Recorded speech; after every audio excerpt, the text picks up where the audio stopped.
संदिग्ध परिस्थितियों में युवती की मौत, परिजनों ने जताई हत्या की आशंका। रुड़की शहर के गौशाला चौक क्षेत्र में एक युवती की संदिग्ध परिस्थितियों में मौत होने से सनसनी फैल गई। परिजनों ने इसे आत्महत्या मानने से इंकार करते हुए हत्या की आशंका जताई है और पुलिस से निष्पक्ष जांच की मांग की है।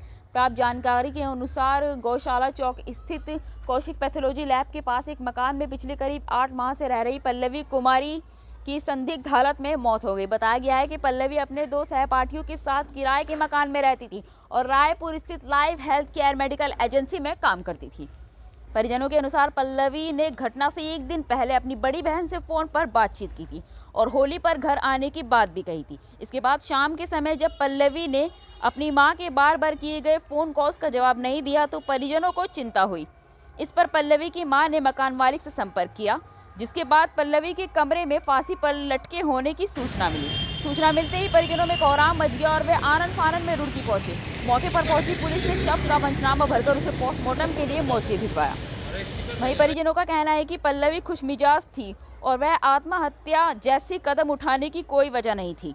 उन्होंने पल्लवी के साथ किसी अनहोनी की आशंका जताते हुए पुलिस को तहरीर सौंपकर मामले की गहन और दोषियों के खिलाफ सख्त कार्रवाई की मांग की है।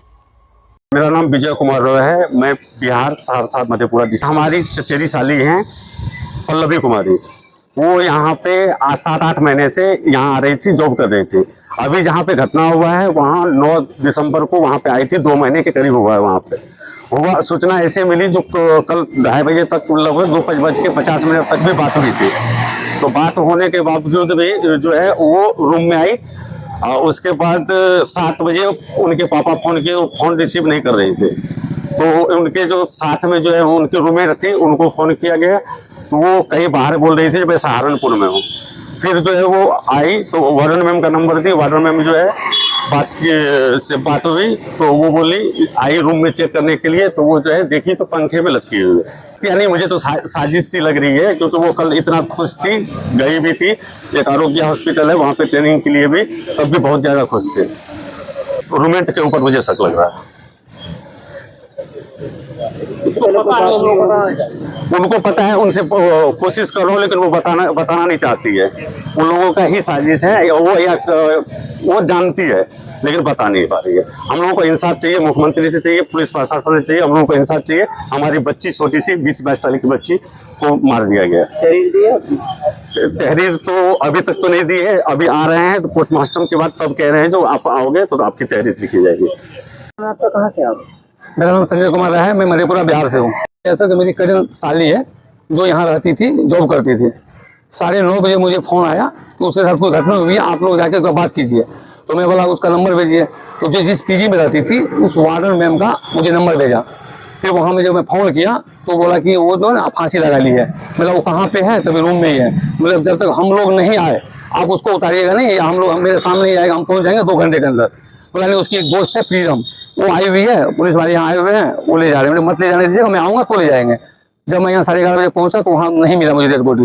जब मैं पूछा कि किस में हुआ था तो बोला पुलिस वाले ने रूम सील कर रखा है, क्या हुआ नहीं हुआ हमें पता नहीं, वो आप पुलिस वाले आपको दिखाएंगे।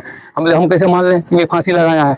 बोला कि पुलिस वाले ने उसका रिकॉर्डिंग किया है, पूरा फुटेज लिया है वहाँ का, कैसे क्या घटना हुई है वो उनको आपको देंगे वो।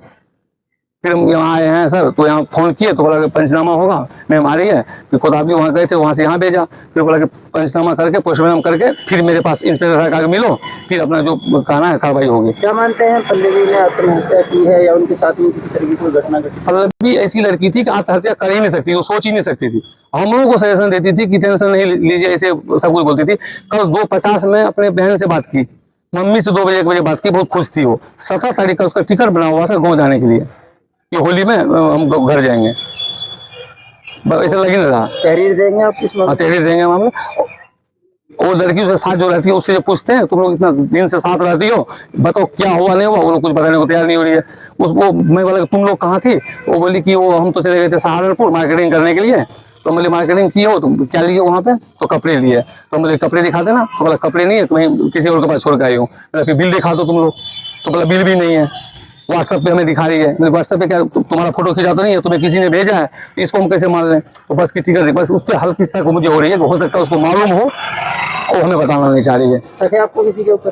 बस वही 2 लड़की साथ में, उसी को कर सके, वही बता सकती है, साथ रहती थी।